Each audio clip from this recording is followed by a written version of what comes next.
네, 오늘은 부르심에 응답했지만 이라는 제목으로 말씀을 전하도록 하겠습니다. 우리가 잘 알고 있는 내용이지만 하나님은 사람을 통해서 역사하시는 분이십니다. 어떤 사람을 쓰시느냐가 중요하다라는 거죠. 우리는 지금까지 이 사사기의 본문을 통해서 하나님이 쓰시는 사람들의 공통점을 발견할 수 있었습니다. 이스라엘 백성들이 여호와의 목전에서 악을 행하게 되면 그런 가운데 하나님께 책망을 받을 때 이스라엘 백성들이 고통 중에 하나님 앞에 부르짖을 때마다 하나님께서 이스라엘을 구원하시고자 부르신 4명의 사사의 모습을 우리가 살펴보았습니다. 첫 번째 부름받은 사사는 나이가 많은 온니엘이었습니다. 거의 80세에 달하는 그 온니엘을 통해서 메소포타미아의 구산 리사다임의 8년 동안의 압제에서 구해내게 되지요. 그 다음에 쓰임받은 사람은 오른손을 쓰지 못하는 왼손잡이 에훗이었습니다. 그는 칼로 모압 왕 에글론의 기름진 배를 찌름을 통하여서 18년의 압제를 끝내게 되었죠. 또 농부인 삼갈이 소 모는 막대기로 블레셋 사람 600명을 물리치게 하셨습니다. 지난주에도 말씀드렸지만 그러나 이스라엘 백성들의 이 영적인 고질병은 잘 낫지를 않았습니다. 조금 평안한 생활을 보내기만 하면 이들은 하나님을 잊어버리기 일쑤였지요. 왼손잡이 사사 에훗이 죽은 이후에도 그들은 또 여호와의 목전에서 악을 행하게 됩니다. 그래서 하나님께서는 또다시 반역한 이스라엘을 하솔 왕 야빈의 손에 파시게 되지요. 그 결과 야빈 왕이 20년 동안이나 이스라엘 백성들을 심히 학대했다라고 이야기를 하고 있습니다.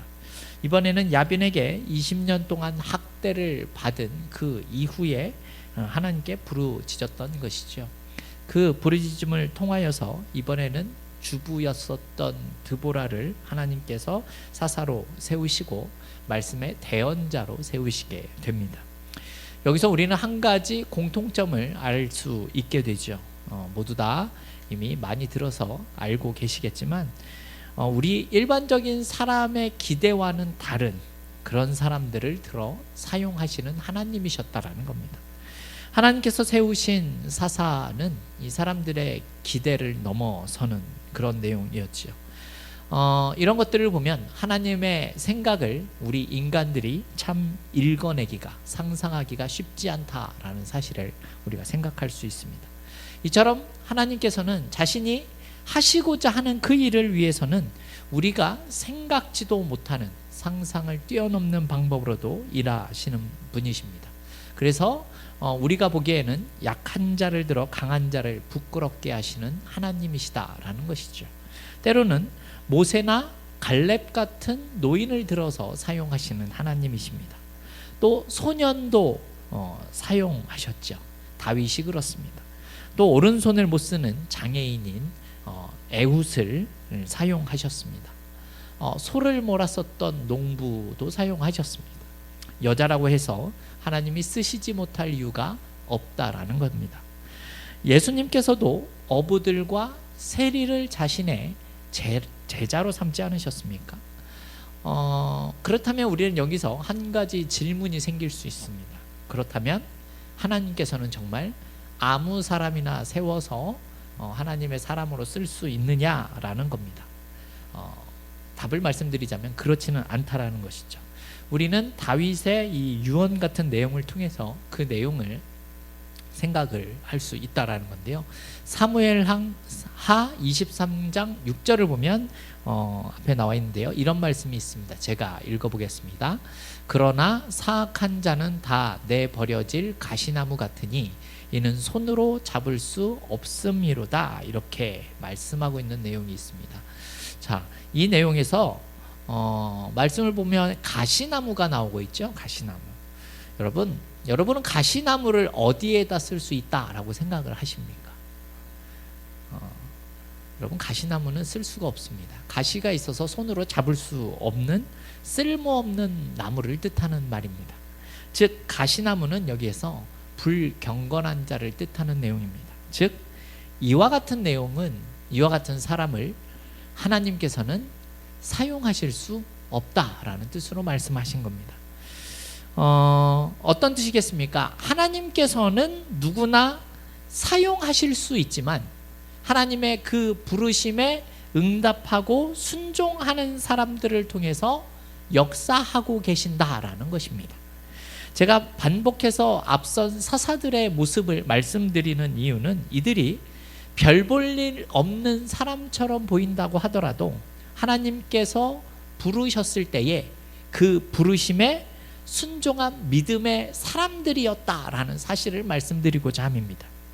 하지만 우리는 하나님 앞에서 부름받을 때에도 우리는 때때로 어떤 조건에 대한 이야기를 하는 것이 사실인 것 같습니다. 무슨 말인가 하면요, 하나님께서 우리에게 뭔가를 맡기셨을 때 우리가 그럴듯한 이 배경을 달라고 기도하는 경우가 있기 때문에 그렇습니다. 무슨 말인가 하면 어떠한 능력이라든지 어떤 눈에 보이는 것들을 먼저 보여달라라고 하는 모습이 우리에게 있다라는 겁니다. 그러면서 그것이 채워지면 하나님 앞에서 더욱 열심히 살아보겠다라고 이렇게 기도하신 적이 있지는 않으신지 한번 돌아볼 필요가 있다는 겁니다. 여기서 우리가 생각해 봤으면 좋은 것은 하나님께서 우리를 쓰시겠다라고 하시는 것은 아무런 대책도 없이 우리를 그냥 현장에 던져 놓으신다라는 뜻이 아니다라는 겁니다. 우리에게 정말 필요한 것은 더 좋은 배경이나 능력이 아니기 때문에 그렇습니다. 우리가 완전히 한 번에 다른 사람으로 변하는 것도 아닙니다.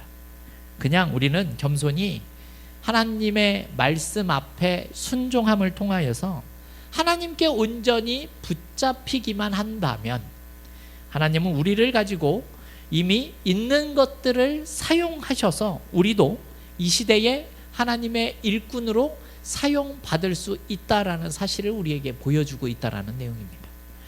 오늘 본문의 내용을 통해서 저와 여러분은 하나님의 손에 붙잡힌 바 되어져서 하나님 나라를 확장하는 일에 크게 기여하는 삶을 살 수 있기를 축원합니다. 왜 이러한 말씀을 드리냐 하면요, 앞서 나온 사람들과 조금 다른 모습을 보이는 사람이 오늘 등장하기 때문에 그렇습니다. 그래서 오늘은 하나님의 부름을 받았지만 믿음으로 온전히 순종하지 못해서 영광을 얻지 못한 그런 한 사람의 이야기입니다. 우리가 지난 시간에 살펴봤지만 하나님께서는 드보라를 통하여 한 가지 명령을 내리시지 않습니까? 하솔왕 야빈의 학대로 고통받고 있었던 사람들을 구원하기 위해서 사사를 세우라는 그런 명령이었습니다.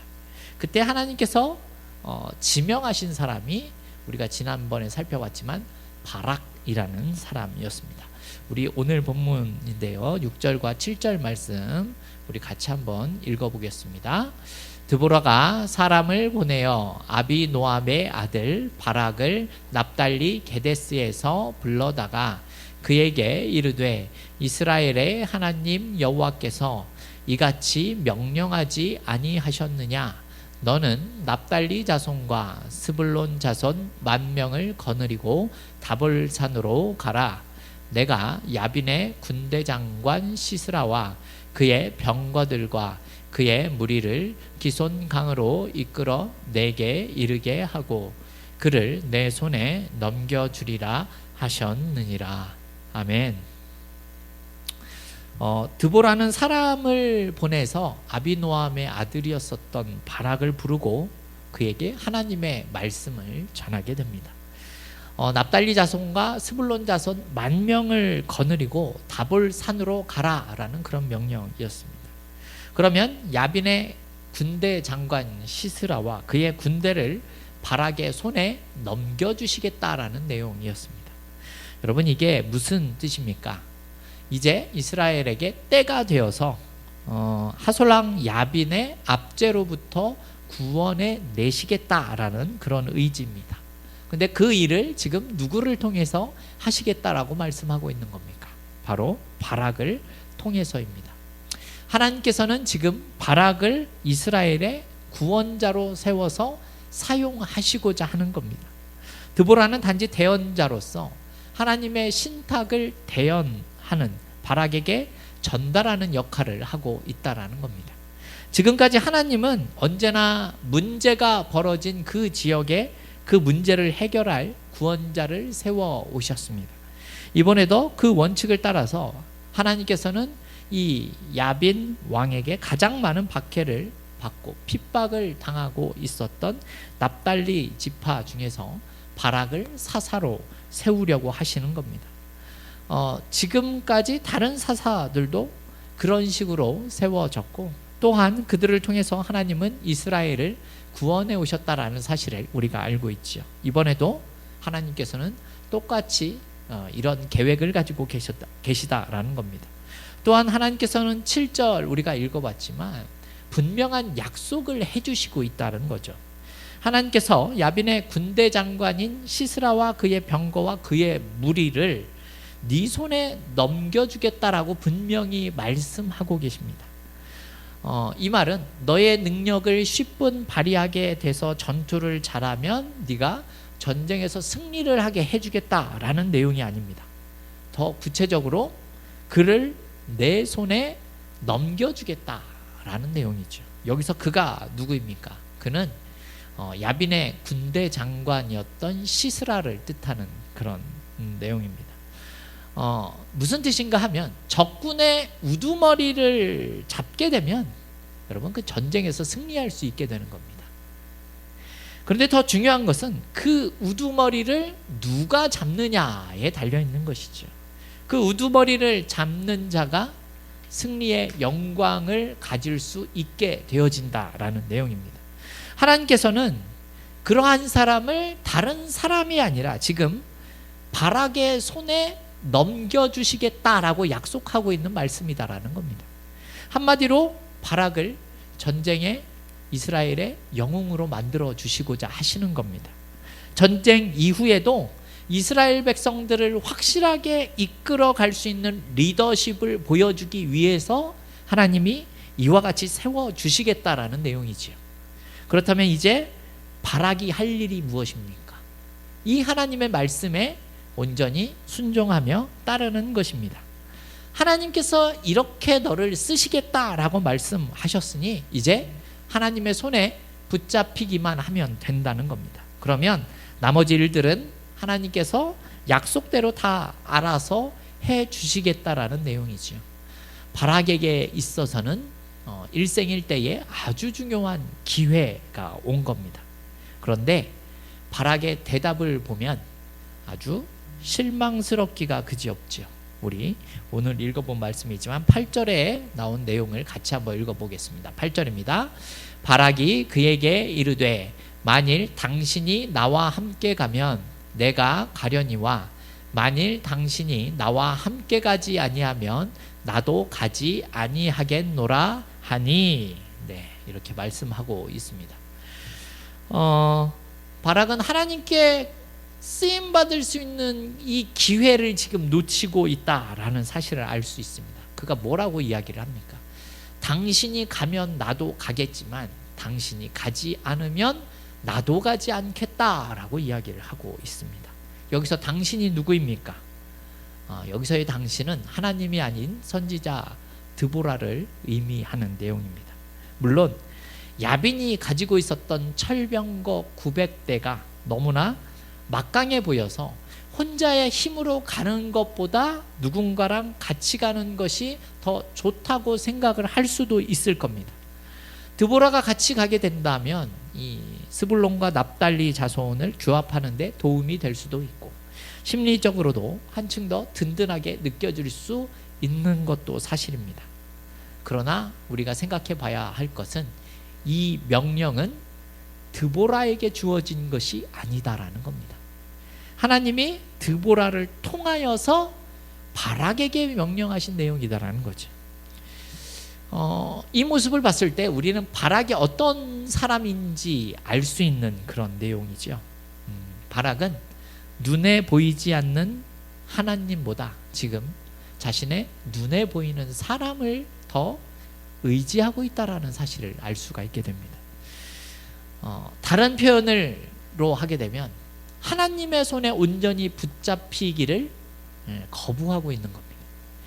이전의 사사들을 보십시오. 여러분, 이전의 사사들은 다 한결같이 너무나 쉬운 일들을 했다라고 생각을 하실 수도 있지만 그렇지가 않다라는 겁니다. 다 하나님의 명령에 감당하기 쉽지 않은 것들이었습니다. 하지만 그들은 하나님의 손에 붙잡힌 바 된 사람들이었다라는 것이죠. 자신을 온전히 하나님께 맡기고 있었다라는 겁니다. 첫 번째 사사였었던 온니엘을 보십시오. 하나님의 영이 임할 때에 그가 사사가 되어서 이스라엘 백성을 이끌고 나가 싸우게 됩니다. 그리고 에웃을 보십시오. 하나님의 명령에 따라서 이 에글론 왕을 암살한 후에 에브라임 산지에서 나팔을 불어서 이스라엘 백성들을 불러 모아 전쟁을 승리하게 됩니다. 삼갈도 소를 모는 막대기 하나를 가지고 블레셋 사람 600명을 죽였다라고 이야기하고 있습니다. 여러분, 이들이 뭐가 그렇게 자신만만해서 하나님 앞에 순종했겠습니까? 대단한 능력과 힘을 가져서 그런 것이 아니었다라는 겁니다. 그들은 보기에 불가능해 보이는 모습이 있었겠지만 하나님의 약속을 믿고 전적으로 순종한 결과가 이와 같이 나타나고 있었다라는 겁니다. 이들은 다른 조건을 하나님 앞에 내걸고 있지 않았다라는 거죠. 오늘 나오는 바락도 이러한 모습이 있었어야 했다라는 겁니다. 하나님의 약속을 믿고 자신을 온전히 하나님의 손에 맡기는 모습이 필요했었다라는 겁니다. 소년 다윗이 골리앗 앞에 섰던 것을 여러분 기억하십니까? 그때 다윗이 무엇을 가지고 이겼습니까? 물맷돌로 이긴 것 같습니까? 성경을 보면 그렇게 나와 있지 않습니다. 다윗은 만군의 여호와의 이름을 들고 골리앗 앞에 나아간다라고 그렇게 성경은 이야기합니다. 무슨 뜻입니까? 물맷돌로 이긴 것이 아니라 만군의 여호와의 이름을 들고 나아갔을 때 다윗이 골리앗을 쓰러뜨릴 수 있었다라는 겁니다. 이런 체험적인 신앙을 가지고 있었던 다윗이 훗날 이런 시를 쓰게 됩니다. 시편 8편 1절과 2절인데요.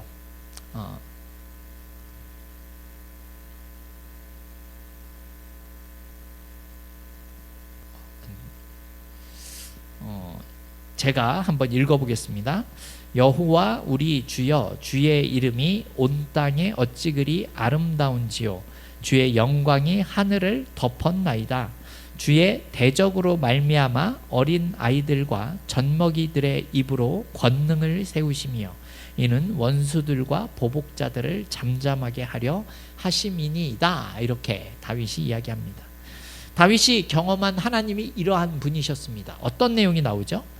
어린 아이들과 젖먹이들의 입으로도 권능을 세워 얼마든지 원수와 보복자들을 잠잠하게 만드실 수 있었던 분이 하나님이셨다라고 고백하는 내용이었다라는 겁니다.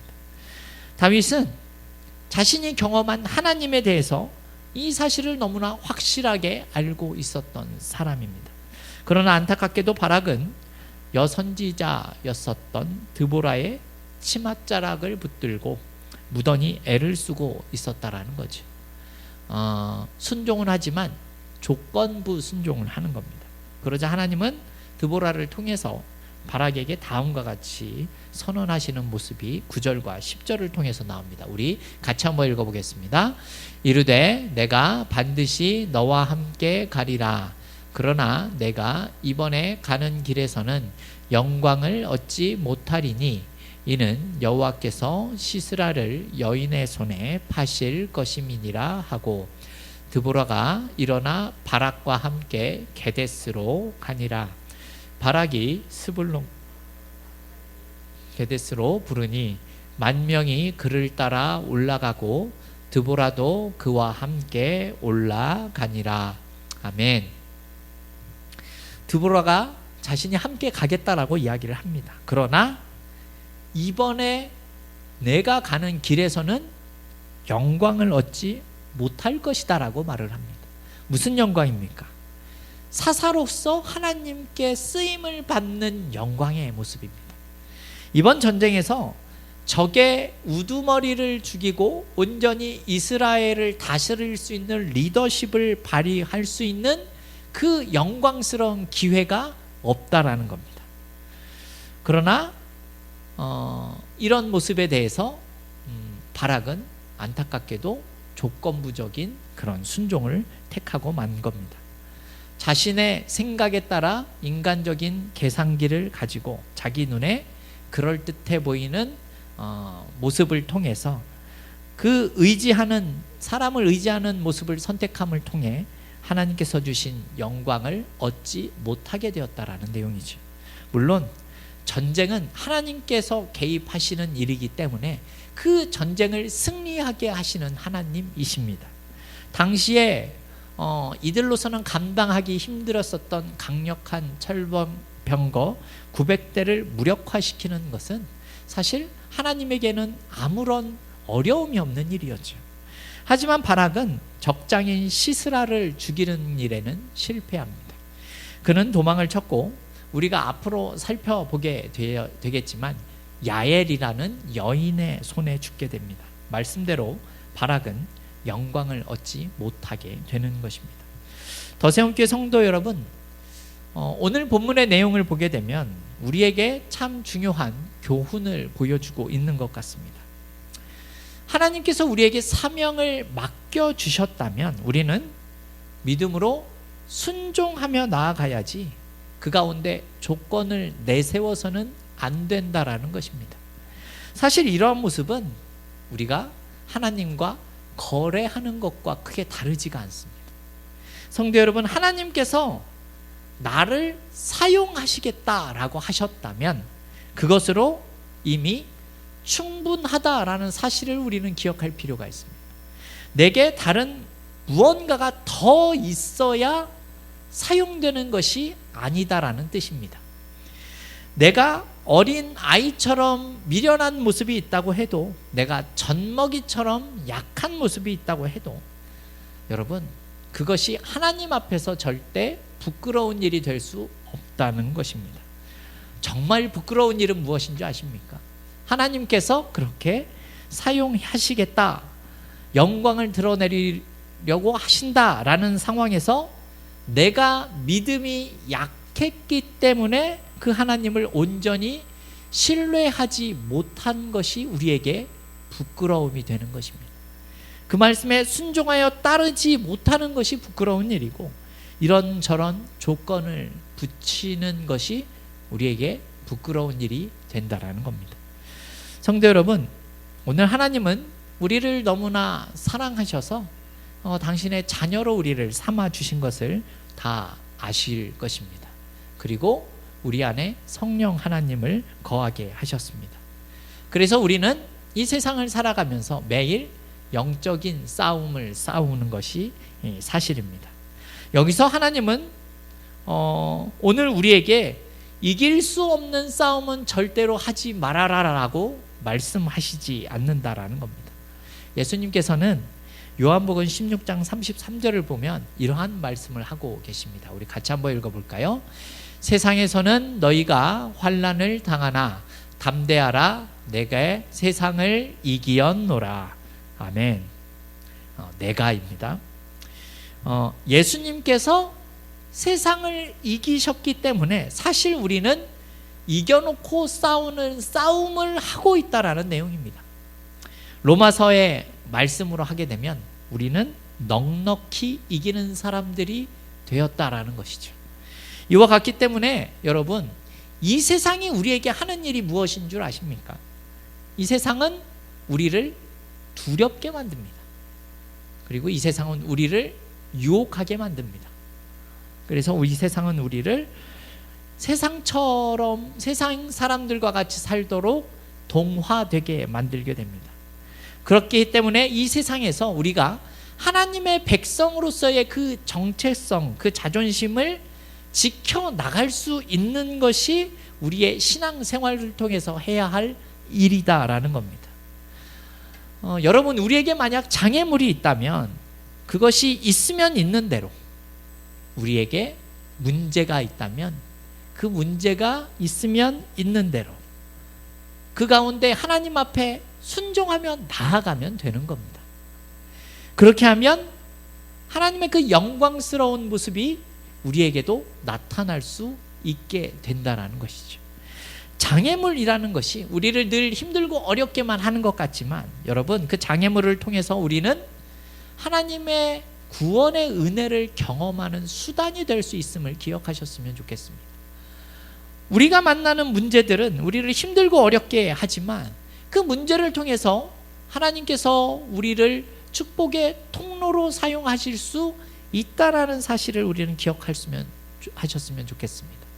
우리가 그 싸움에 나아가서 이기고 나면 우리에게는 하나님께서 약속하신 영광이 주어질 수 있게 되어진다는 겁니다. 저와 여러분이 오늘 말씀을 통하여서 오직 온전히 순종하는 모습을 통하여 하나님께서 예비하신 그 영광스러운 모습에 다 들어갈 수 있는 그런 은혜를 맛볼 수 있기를 주님의 이름으로 축원합니다.